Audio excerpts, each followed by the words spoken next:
Welcome back, everybody. Thank you for tuning in to the Mortgage Brew podcast. Today, we've got some super cool and honestly intriguing guests. We've got Paul Abram and Jonah Abram. Both of them are from Georgia, but Paul, man, he's got a story to tell us about how he's used social media to help coach new loan officers and how he's been an advocate for, honestly, for any loan officer, but just getting everybody into the industry. So, gentlemen, thank you for joining me on the Mortgage Brew. I cannot, like I said, I can't thank you enough. So, appreciate it. Paul, man, how are you? Good. Brooks, I appreciate that intro. And again, for the last 20 years, that's all I've done is take these new loan officers and teach them how to build their business and their brand. And honestly, I thought every company was really doing that. Once I got over into the national scene, I realized that was not the No, case. no. And Uh, no, it's not. It's not the case. And honestly, honestly, you're probably an anomaly in our right. system. Just with the built-in knowledge that you have personally, and then using that to give people a taste of what it takes to be a successful lender in any market, but specifically today's market, right? Yeah. And I think that, that as I was coming up through the ranks, I originated my first 10 years in the business. And then I really, really did enjoy the coaching side of it more so than I did the actual origination. And so Okay. that's when I started teaching. Yeah, I started teaching LOs. And honestly, I was getting enough leads at that moment that it was easy for me to do that back in the day. And then I really genuinely enjoyed it. And then that's when I decided, hey, I'm going to go full time training, not full time origination, because it was too hard to juggle both. I could, but I was working 24/7.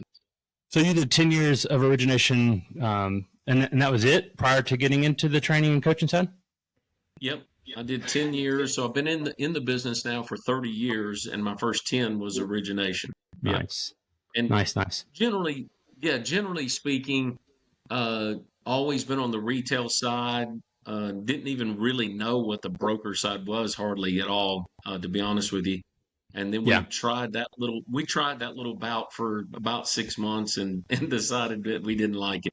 Yeah, it's a different entity. Yep. And I mean, I think it's got its pluses, it's got its places, but yeah, I'm with you. I like the local, or not Yeah. the local, but the lender side of it, local lender for you guys, but lender side of it in the sense of we have a hyper focus on what we are able to do for our clients. And I think that's a good Right. motto, a good, not motto, but good platform for us to be able to really That's be it. Yeah. knowledgeable and provide it to them.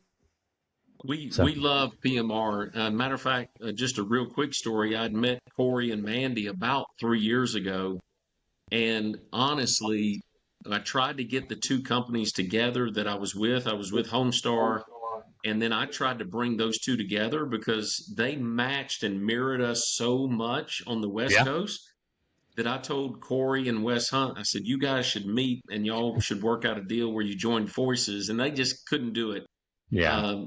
Probably looking back, they may have. I don't know. I don't know if they would have wished they would have done it. But anyway, I tried to do that, and but we've always, ever since I met Corey and Mandy, loved them both, and just thought they were great people.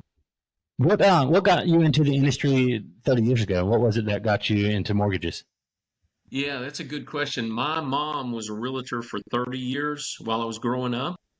And ultimately, I was introduced from a guy that I was training over on the insurance side of the business. He went to the mortgage industry and he said, they called me back 6 months after they had been into the mortgage business and said, man, you're working here on the insurance side. I think you would do really well on the mortgage side.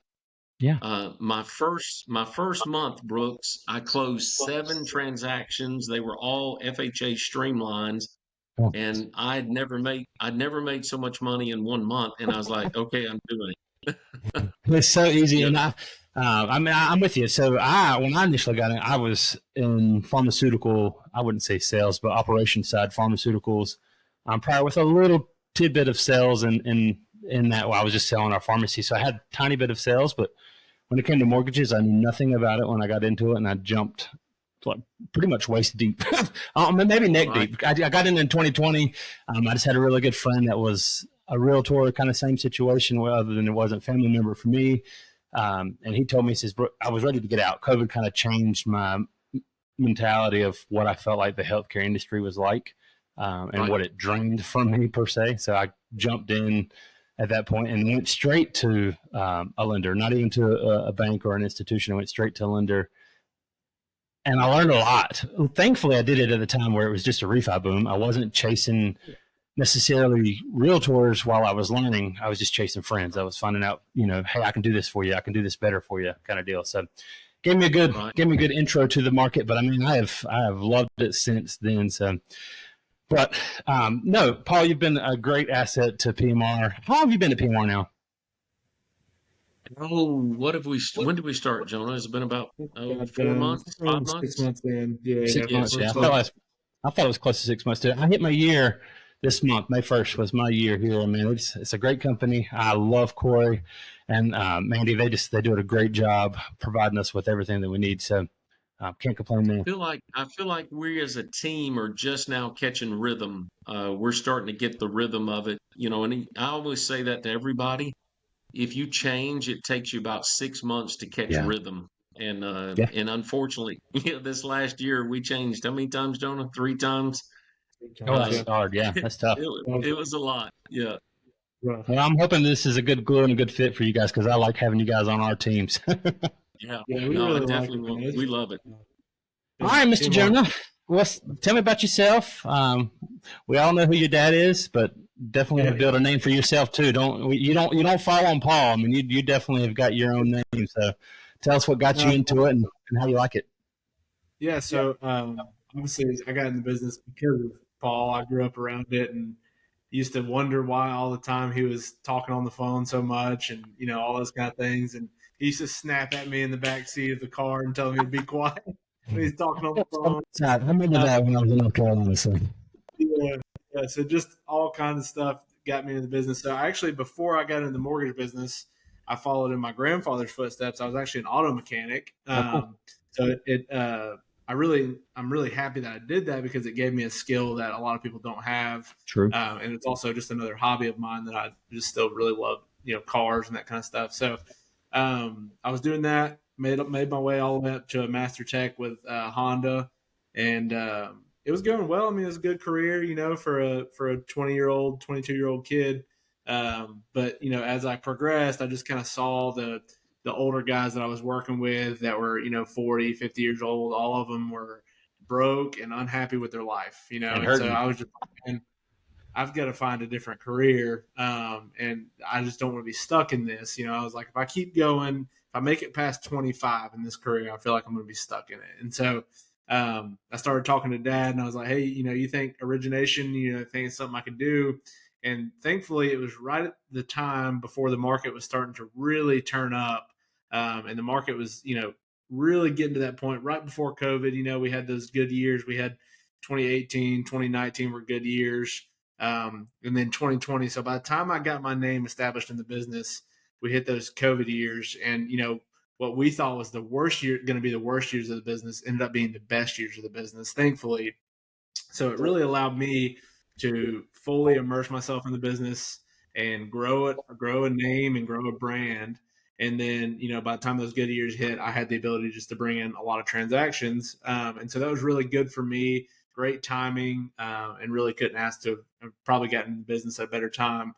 But really, man, like I love this industry, and it's something that, I think I can see myself doing. People ask me all the time when I'm talking to different, financial advisors and that kind of stuff. They're like, when do you plan on retiring? And I'm like, I don't really know if there is a retire date in this career. Like I could see myself, maybe when I get into my 50s and stuff, I'll create more of a self-generating, self-running type business plan, but not necessarily retire, right? Like I still want to be involved in it in some way. So really like the career, and it's been life-changing for me, my entire family. So, and then what was your other question, Brooks? No, so then what is your favorite thing about the industry? What do you love about our industry? You kind of you alluded to it a little bit. Yeah, so I mean, I think my thing is the relationships. It's got me in touch with a lot of people that are now just really good friends of mine. A lot of my realtors that I've built relationships with over the last 4 or 5 years have just become good friends, and people that I enjoy hanging out with, and doing whatever with, and just people that you can enjoy working with. And then also just like the satisfaction of helping someone. I think my favorite thing ever is when someone comes to me and says that they feel like they can't buy a house, right? Even especially in this market when rates are high, and they've talked to two other lenders, and the other two lenders told them it wasn't possible, and then I'm able to figure it out and provide them with that that service and give them a mortgage. That's just like it's a really fulfilling feeling that you get from that, and it just there's nothing like it when you can tell someone like, hey, I can get you out of that renting, and you can start building that equity in your own home. And yeah, right now it might be a little bit more expensive for you, but look at it as a savings account. I always tell people look at your house as a savings account that you don't even think about, right? It's you forget about it, but it's just building money for you day after day. And it's I think that's probably my favorite part is just talking to those first time home buyers and kind of providing them that value. First time home buyers are definitely, I love them. They trust you to the core. Honestly, they Yeah, value what you tell them, and honestly, they listen to you more so than, and I don't mean this hatefully, but I feel like they listen to you a little bit more so than your third, fourth house buyers. They kind of feel like they know their idea already. yeah, yeah. So no, it's good. I would say, I think, Jonah, you could add one more thing to that, and it's the flexibility of the career that, Yeah, again, yeah, yeah, as yeah. I think it's important to know everybody that, and like I told him, Brooks, we just got through hunting this morning. We got up, went turkey hunting. Nobody told us that we got to be in at Mhm. 7. Nobody told us we had to be in at 8. However, I think you were answering messages at about 8:30, Yeah, while we were yeah, in the woods, right? yeah. Yeah, But it's that's definitely true. I'm a huge outdoorsman, do all kinds of stuff outdoors. I have a YouTube channel called Georgia Public Project that I've Nice. been trying to work on, growing over the last probably 4 years. And that's been a really fun project to work on. And just hunting is probably I would say anything outdoors, hunting, fly fishing, those type of things. Those are my passions in life. So if I'm ever not doing alone, I'm probably somewhere in the woods where you can't get in touch with me. I love it. Did y'all get anything today? No, we didn't, man. no, It's been tough See this anything year. good? No, we haven't. It started we raining heard a on us right gobble. prime Yeah, we time. heard Dude, one. That was it. talking about rain. So I'm originally from North Carolina, so I'm not used to this, but we had snow this morning on May 3rd here in Wow. Idaho. So it was That's super Good crazy. nice to have. night. It's Yeah, not That's 61 well. I say degrees it's here. not common. You never know in Idaho when it's going to snow, when it's going to rain. But yeah, it decided it wanted to snow a little bit this morning, so I woke up to scraping off the car again while my sprinklers are going off in my yard. I'm like, well, kind Yeah, of goes That's hand you in awesome. hand. better clean it up. I was trying to Uh, wish summer in, but well, look, I got 3 questions that I really really like to ask everybody that comes on the podcast, and then we'll kind of dig into just the nit and gritty of what you guys do to become successful, and Paul, what you do to make other people successful. So you already hit, well, Jonah did already hit kind of what his favorite thing about the industry. Paul, what's your favorite thing about the industry? Yeah, mine is again, with where I'm at, Brooks, it's about changing loan officers' lives that, again, I really can change. When it comes to the sales side is really where I work a lot with them at. And to me, that's the hardest part of the business is teaching them, how to catch somebody's attention, how to get in front of them, what to say, how to say it. All of those things I learned early in my career. Just you're talking to a guy that was raised on a chicken farm, lived in North Georgia, barely passed high school. But I was introduced to the sales industry when I was in my late teens and selling magazines, believe it or not.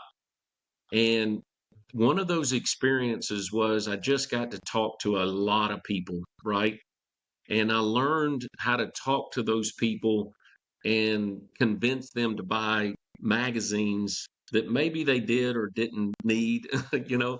However, when I got to the mortgage industry, it was so much more, as Jonah just said, it's just so much more rewarding when you really can help somebody get to a generational wealth path. They can buy their equity. And I even use the example for me. I was 21 when I bought my first house, sold it 10 years later for twice what I paid for it. And that was because somebody gave me a mortgage, right? I didn't have the 78,000, which by the way, you could buy a house back then for 78,000. A new one, by the way. My first house in North Carolina was 78,000. Believe it or not, but Yep. it was a foreclosure, and we had to do quite a bit of work. But I turned it, thankfully, and just like you said, it became generational wealth that I was able to turn into another home and still building that equity today. So, Yep. agreed with you there. So I get joy out of helping, coaching, the newer guy to say, look, you can do this. If Jonah can do it, you can do it, right? And Jonah, do I you even feel tell him, I that say, that's true? Like you felt, I feel like you had a good successful plan built before you got into the industry per se with your father. But what was the hurdle that you feel like you had to go over?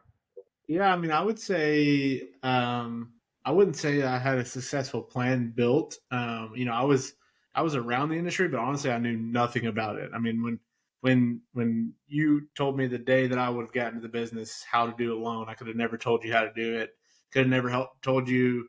I didn't know that I would ever be talking to realtors. I didn't know any of that kind of stuff when I got into the business. And I remember specifically having a conversation with Dad, just like asking him, what it's like, how hard is it, I didn't really think of it as like a sales position per se whenever I was thinking about getting into that career. I just know that it allowed him to be in my life a lot growing up, and it allowed us to have a comfortable lifestyle where money never really seemed like it was a problem, right? If And it that's was, what I he did wanted. good. Yeah, yeah. That's what I wanted for me and my family, going forward. And I knew the career that I was in was not going to allow that. And so it really helped me just kind of, I think I just put both feet in and just jumped and didn't really look back. And, the worst that I could do, the worst thing that could happen was, I made less money than what I was doing in the automotive industry, which was, that was a pretty big, I think my last year in the automotive world, I made like right around 70,000 that year. And so that was a pretty big, thing for me to try to overcome was at 22. Yeah, I think that's a hard try to decision. beat that income. And so that was, that was kind of my goal was just like, hey, I just need to make more money than what I was making. And I can get out of that career. I can get out of the, in the dealership world. I don't know if you've ever been in the automotive industry, but dealership world it's hard, man. Like it's very demanding of your time. It's pretty much 7 days a week, sometimes 6. You're talking 10-hour days, and you're just constantly underneath the hood of a hot car, and it's not fun. It pays good, but it's almost just like being a commission job. You gotta work. The more you work, the more you get paid. And so, I was pushing myself to work crazy hours and, trying to get paid decent money. And I could just tell I was getting wore out from it. It just was going to break my body down, number one. And then number two, just break me down mentally. So I think I think Paul would probably agree with me. That's just my mindset was just both feet in and just go for it.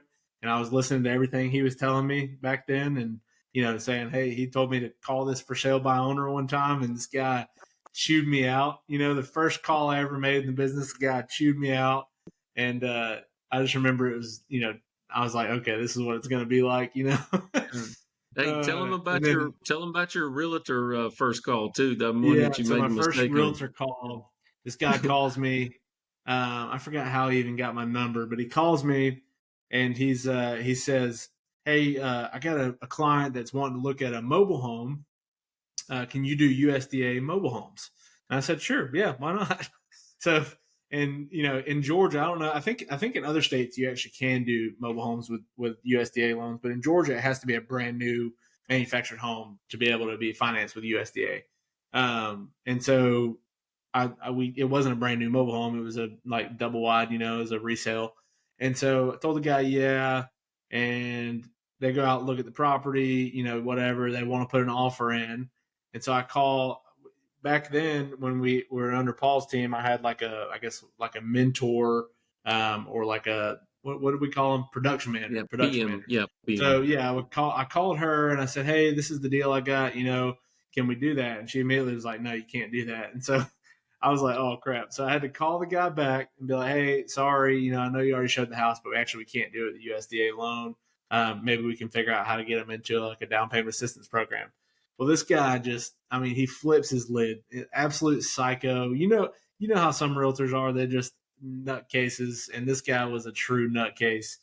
And so he goes off and he's like, give me your manager's number. So I give him dad's number. And I'm like, just call this guy.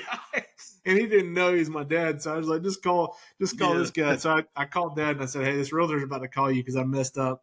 So he called him. And I think what he told you to fire He me. said and said immediately, you should fire this kid, Jonah. He doesn't know what he's doing. And I said, you're right. If you need gas money, I know what he did. Just come by the office and I'll give you the gas money. You showed the guy. And anyway, it was just his first couple of occasions, man. He got beat up hard, Brooks. Yeah, Got get beat up. And I learned some valuable lessons, and those are the things that you got to learn, and also create thick skin, right? This business definitely requires thick skin. This business definitely requires thick skin. And I think everybody's had that story at the beginning. I mean, I'm trying to remember how my first one went, but you want to promise the world, but you're in the background. You're like, is this going to be right? Am I doing it right? But yeah, I mean, you feel like you could do everything. And there's a lot to learn in the mortgage industry, man. There's a whole lot to learn in the mortgage industry. That's my wife. I'm a people pleaser. So, I'll tell somebody yes until I can't figure out how to make it work. So. Good. Any kids, Jonah? Yeah, you have any kids? No kids. Not yet. So this keeps you and your wife busy and happy. He's an uncle times 6. He's an uncle times 6. My sister's got 6 of them. So well, good. Well, so one thing that I love to do, and I feel like helps me the most, is I have a morning routine, and I'm not always successful with it, but I do feel like the days that I do it are the days that I'm probably the most adhered to being successful in the market, and also just having that gratitude mindset of being successful in the market.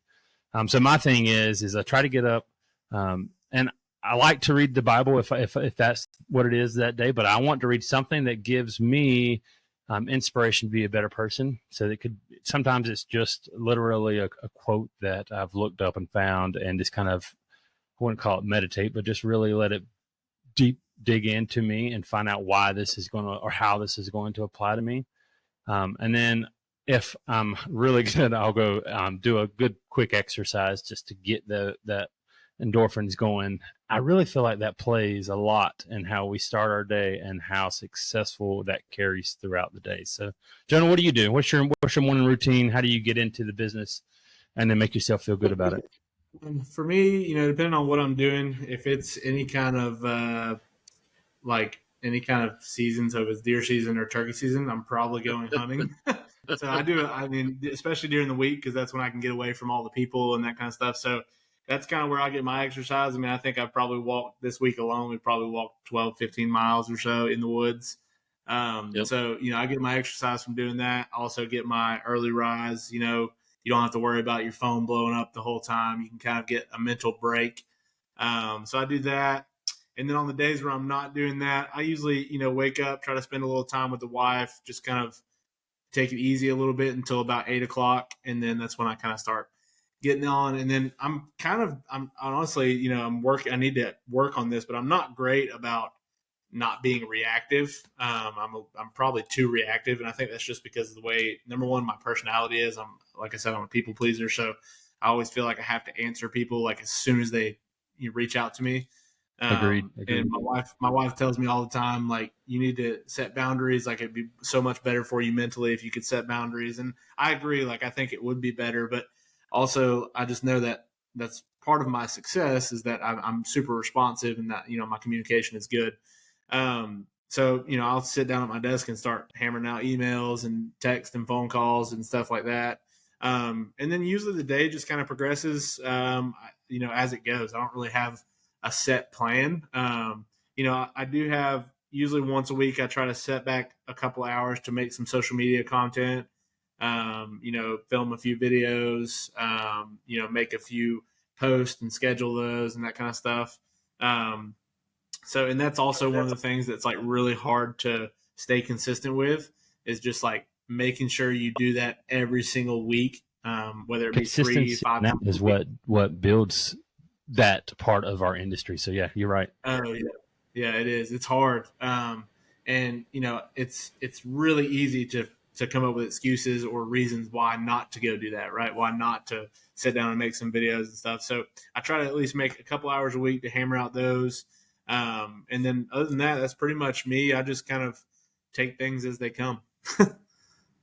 Good. I mean, it works, and we're going to go back on that. That's one of the things I wanted to. I wanted some information from you on the consistency side of social media and what you do on that. But that's definitely something we'll tackle in a little while. So, Paul, what's your morning routine look like? Yeah, mine is more of like probably like Jonah's, kind of a spontaneous whenever I get up. When you're 57, it's a little different than when you are in your 30s, like when we had the kids and everything that we were doing with them. So now it's just me, my wife, and we got a little dog, Lucy, now, right? But we do have 6 grandkids. But anyway, getting up, I definitely believe, Brooks, in scripture reading, anything, and a lot of times now it's YouTube of somebody that I know and like, those type of things, and hearing it while I drink my coffee, right? And I believe it or Coffee's a not, must. I've only been drinking coffee for the last 4 or 5 years, but I have become addicted. Oh Yeah. man. Well, hence the But name of the Mortgage Brew. Coffee is my source of being successful in the day. So I don't want to say I'm addicted to it because I don't want people to think that that's a problem, but it yeah, probably is truly a problem. I'd say Paul's yeah. definitely addicted to it. He's like a basic white girl. He just gotta have his More Starbucks on. cream or the coffee side? I'm more cream and sugar. Yeah, if you give me that Yeah. caramel So I've gotten into macchiato, this. I've gotten into this new thing where I'm making it at home. I was doing cold brew for the summer. yeah, Super easy. But man, it takes just a tiny tidbit of cream. It cuts out the bitterness that you normally get in a hot cup of coffee. Yeah, okay. you got that water in it to kind of water it down a little bit. Mm-hmm. So, but it's good. I mean, it's still got a good zing for coffee wise, but it's Ooh, good.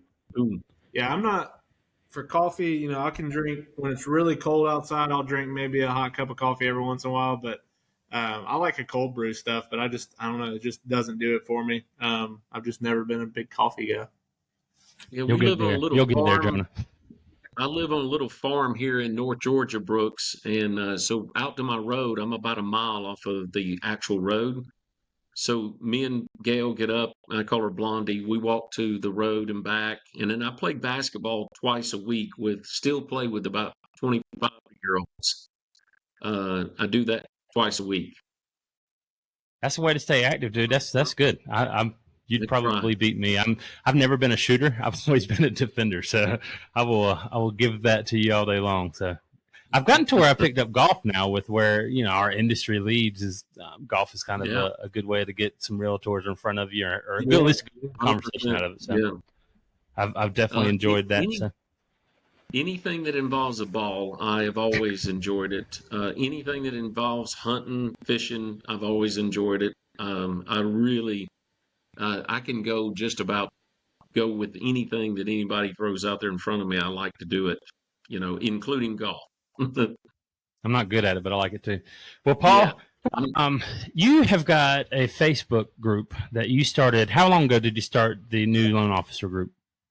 probably been now close to 5 years ago now. I'll have to go back and look, but I know it's 4 to 5 years, somewhere in that range.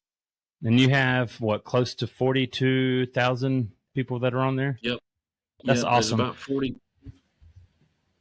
Yep. What was the reason behind that, and how do you keep that going today? Yeah, the main reason was when we went nationwide, I just generally thought of it as a way that I could go in and start recruiting because again, I had always trained new originators here in Georgia. So then, when social media, internet, and all became even that much, and just like you and I are talking today, it's like we're neighbors, right? Is it's so easy to train somebody even when you're in Idaho and I'm in Georgia. right? So that was the other reason is it became a tool to help me recruit. And I just thought, okay, I'll get on there and I'll invite people who've passed their exam, right? And so honestly, that's what I started doing was just inviting people who had passed the exam. And then when I started passing, when they joined the group, I would invite 10, 5 would join, right? And then I really started answering their questions. I started posting questions that would kind of get them thinking about the mortgage business. And when I did, that's the thing that I realized with Facebook groups. You just really need to be very genuine when you answer the questions and not try to sell them something on the front end, right? Where you're spamming them, but you really try to help them. And the truth is, when you think about sales, it's that anyway, right? If you're always trying to help somebody and not really trying to sell them, it's so much easier, right? When you're trying to help them. And that's really, I think, what caused the success is I genuinely was trying to help them get to the end goal. And then people just started recommending my name. People started joining. And now Facebook, probably I get 100 a day and I don't do anything anymore. They just keep joining because Facebook puts them in front of them, says, hey, you might be interested in this group because they're talking about things you're interested in, right? Yeah, and And I agree. I and mean, I I get, joined it when I got my license, so yeah, and it did. It was algorithm in such a way that I started looking at mortgage stuff, and it instantly popped up. And it's been honestly, I've had questions answered on that, so I appreciate good. it, Paul. I think it's been good for me, and like you just said, it's also a way to generate lenders for you as well. So, what's the Yep.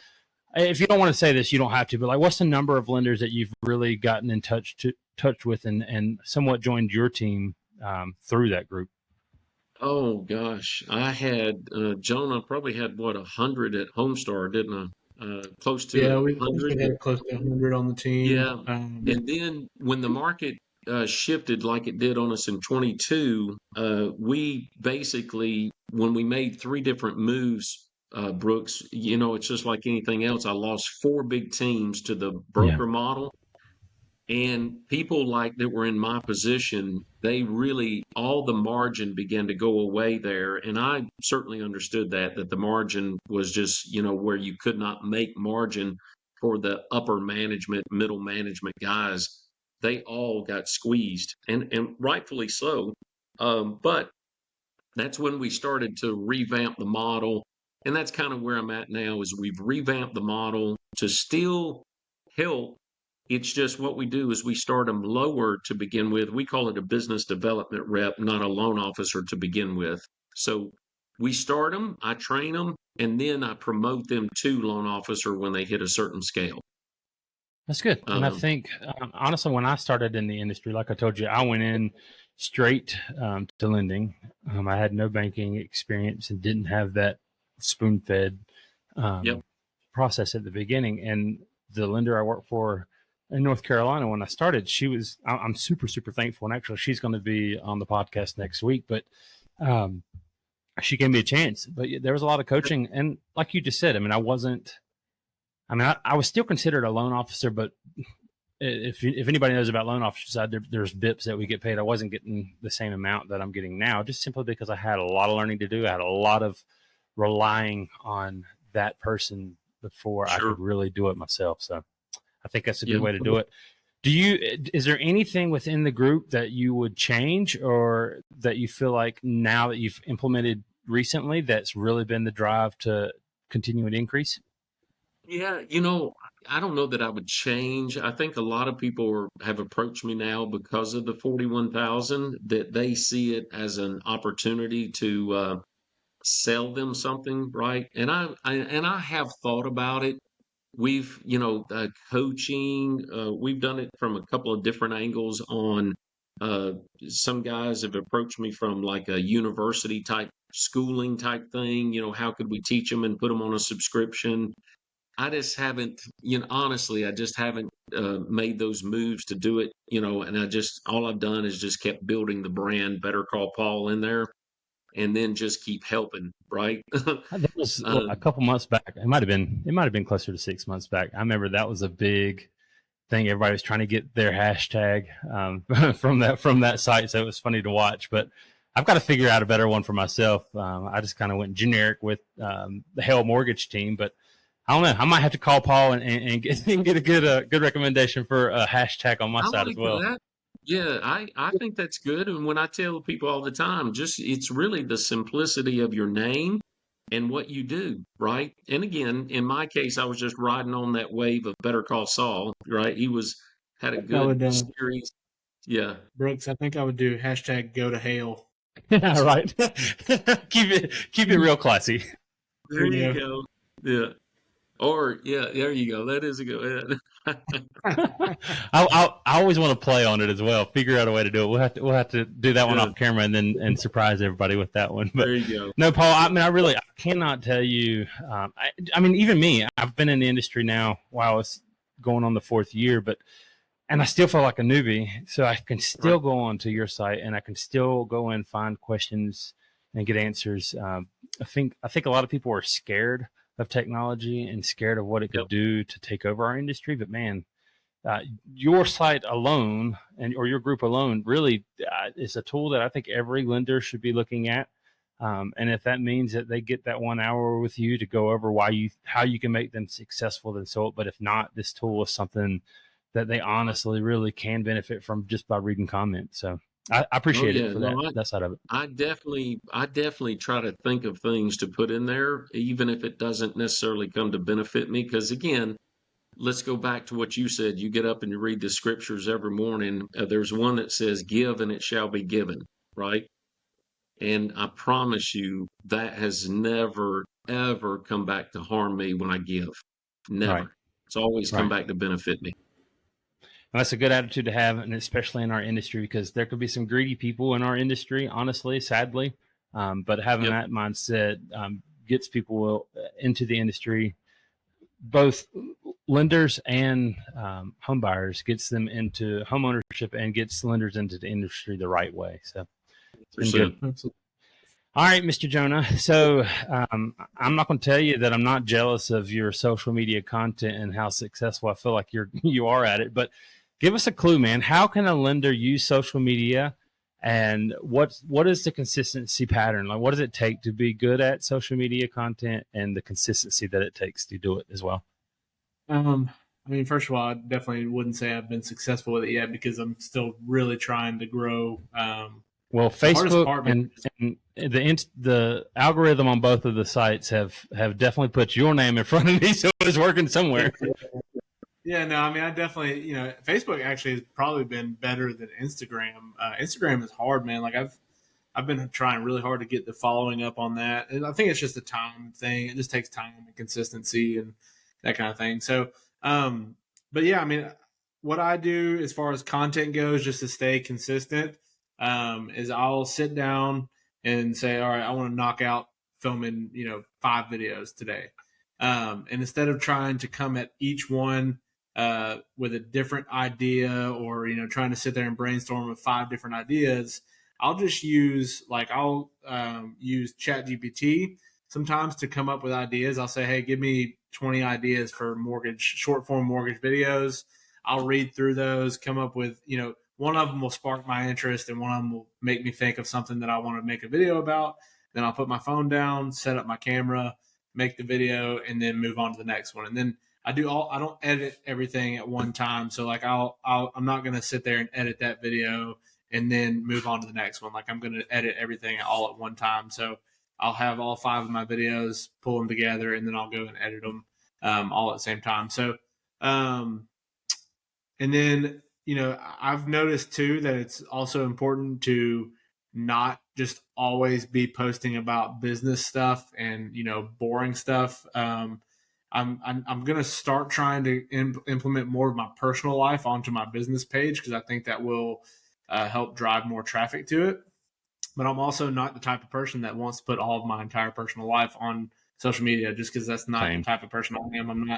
I don't want to come across as like a flashy person or, I don't really care if people know what I'm doing day to day. You know what I mean? So it's hard for me to do that. I see some of the realtors that I work with. I mean, they post every single minute of their life on social media. And I'm like, how do you do that? Like, why? How do you enjoy? Like, how do you get any joy out of? Oh, before I can leave the coffee shop, I got to make a reel real quick or make a story. It's like, I don't know. It's hard to do that. But consistency is not hard. You just have to tell yourself that you want to try to post at least 3 times a week.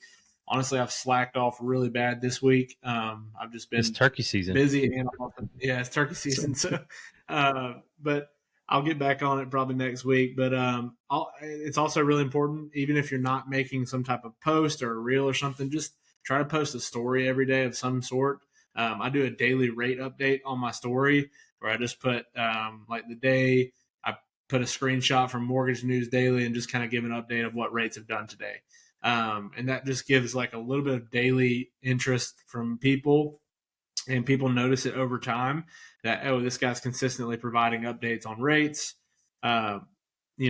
Maybe or maybe not people care. People probably don't care most of the time, but on days like today, rates get better. On days like today, the past 3 days have been super, super nice to see. Which don't jinx it. Don't jinx it. You're right. Okay, I'll leave it at that too. But man, yeah. So I would say the consistency part is once you kind of make up your mind. So a big part of what I did this year was, social media was a big goal of mine this year as far as how much I wanted to grow and how much I wanted to use social media this year.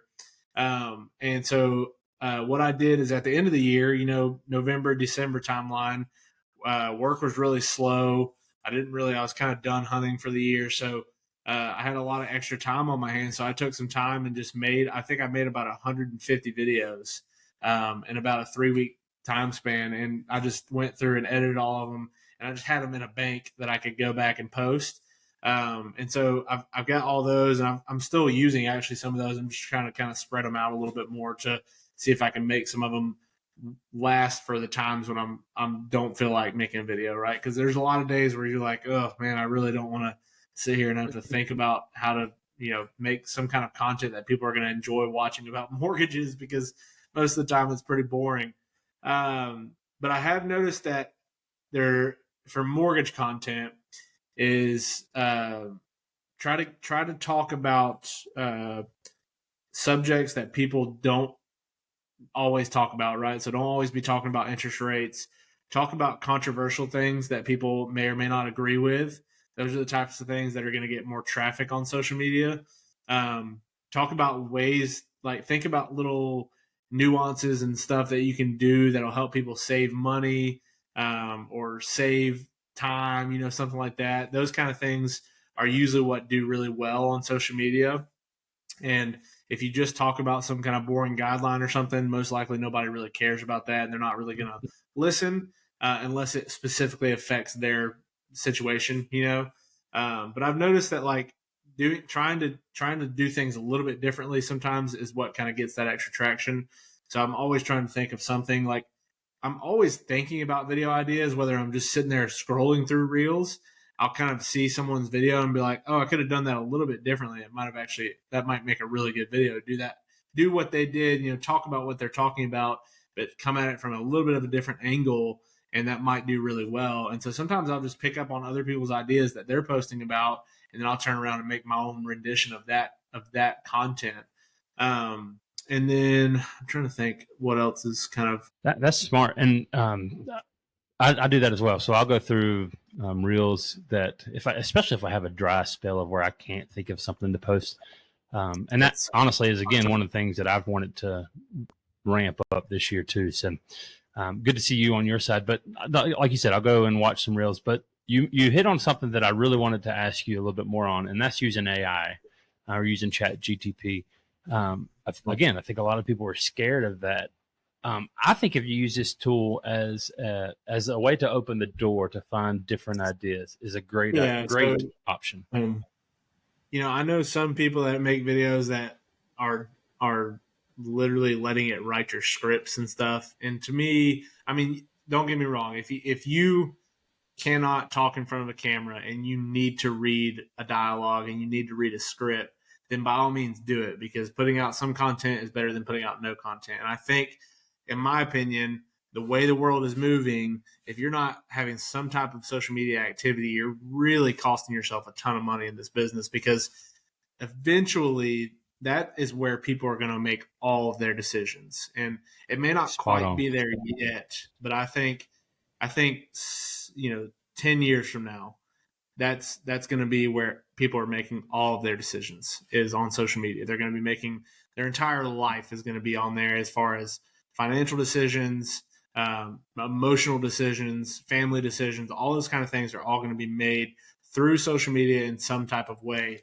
And so I think if you're not getting in front of that now, and you don't even have to, don't make videos, just make educational posts. I mean, I've seen posts you get more traction on certain types of posts than you will any kind of video, especially if you can make it where it's something that people want to talk about.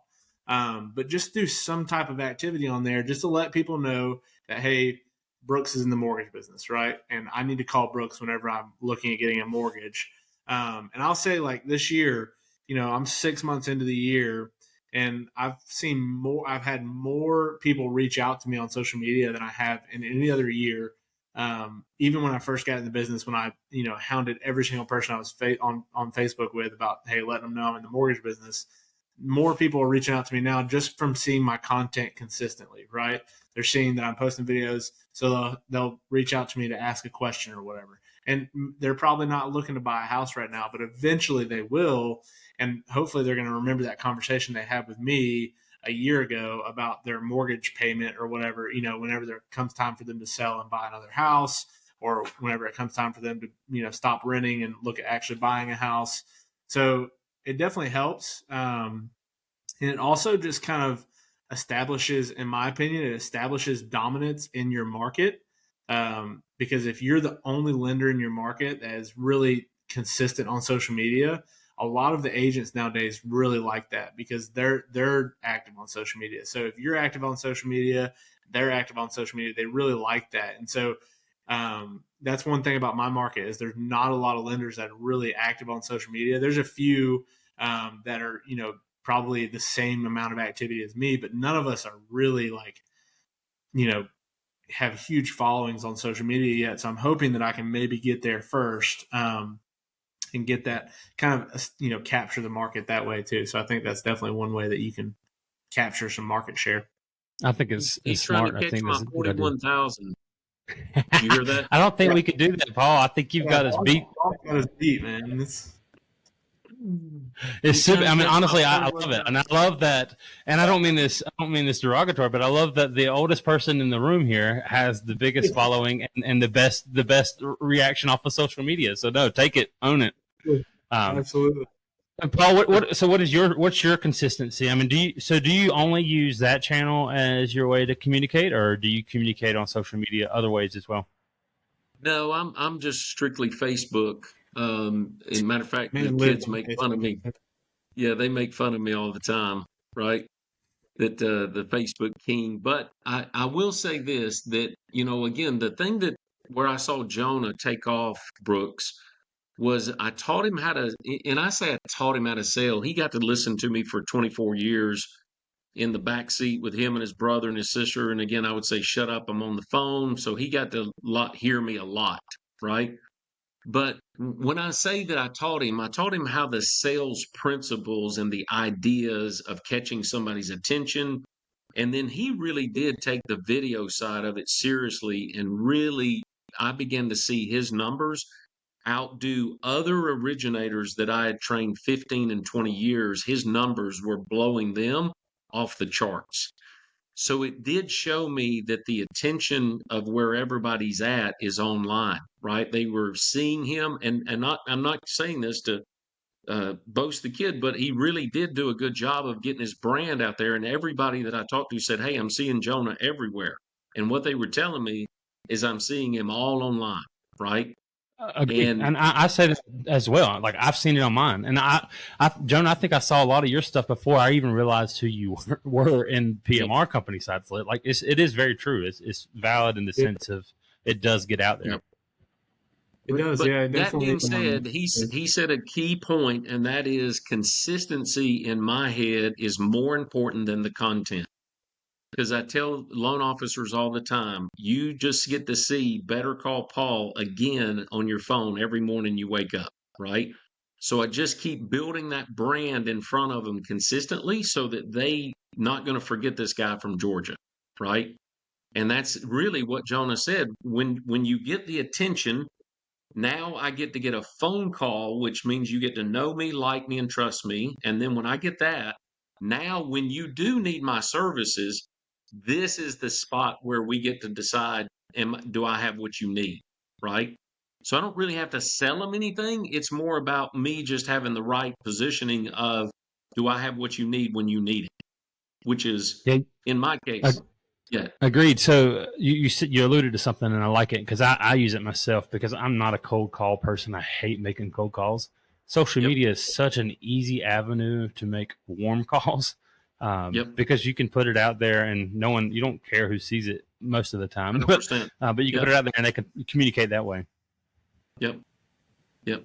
In the old days, Brooks, I'll tell you what I did. I used to go to apartments and put out flyers at apartment buildings. And I would do that from 4 a.m. until 8 o'clock. And the reason I would do that is so that the maintenance men wouldn't catch me, right? So I'd go from 4 to 8 and I would drop 1,000 flyers and see, instead of me making 1,000 phone calls that day, I put my message in 1,000 doors that day, right? And it's the same idea with social media. You're just trying to get your brand in front of a lot of people. How do you do that for free? Best way to do it is on some kind of channel. Yeah, you got to find it and be unique in this. Or I wouldn't say you can still use other people's ideas, but be yourself, be you, Yeah, and emphasize on that side of it. 100%. Well, gentlemen, I cannot thank you both enough for coming on today. I usually end the podcast with giving each of you a chance to give one last thing that's helpful. In this case, because we're talking about lenders, but one thing that's helpful for a lender, whether they be a seasoned lender or someone coming in freshly into the market. So if you can give me one idea or one hint of how to be a successful lender, and then number two, a way anybody, if they want to get in touch with you, especially if they're in that area that you guys are in, a way to get in contact with you. So Paul, we'll start with you. Yeah. So again, I would just share with you that the idea of social media is no difference than any other media that we've had in the past. It's the same idea, is that you're putting your message that you are the one to call. And I'm going to say this, not to be cocky, but to be very transparent, that I think people should talk to me, not because of who I am. It's because I really try to bring value to the conversation, right? Whether you buy from me is not important. Whether you come to work for me is not important. It's, did I help you today, right? And that's really all that matters. Once they know that, now good name is better than great riches. Proverbs. All right. I enjoyed it, Brooks. Same, Paul. And then how can they get in touch with you? You can reach me on my phone, 678-300-9105, or you can, friend me on Facebook. Either one. I'm good. And join the new loan officer podcast or new loan Yes. officer group on Facebook There you go. for everybody. All right, Mr. Jonah. Again, thank you for your time as well and your insight on any way or all ways that we can increase our social media presence. But what's the one tidbit that you want to end with, and then how can they get in touch with you? So I would say if you're a new person coming to this business, do not make a mistake that this business is 100% a relationship business. It doesn't matter. I don't care what other approach you want to take. You can take any other approach. But in my opinion, if you're not building strong relationships, you're not going to build a strong business. And you have 100%. 100%. Yeah, you have to maintain those relationships. So just come into it with that mindset, and I think anybody can be successful doing this. And then to reach me, you can reach me. You can either friend me on Facebook, you can reach me on my local lender Instagram. It's local_lender_. And then you can just call me at 678-313-3838. Gentlemen, thank you again for coming on. These guys, they're local in what city in Georgia are you guys in? Just Atlanta. We're north of Atlanta, about 75 miles, 50, 75 miles north of Atlanta, but we'll take the whole state. The whole state. So Georgia is the local lenders for Paul and Jonah. So give them a call if you guys have any needs in Georgia. And if, like I said, if you're a lender in search of answers, join Paul's Facebook group and then reach out and give better call Paul. And any other way to say it is better call Paul. So I reach out to them both. But guys, thank you for joining us. It was a pleasure as always. But and also, thank you, guests, for watching. This has been the Mortgage Brew. We look forward to seeing you next week. See you, gentlemen. See you, man. Buddy.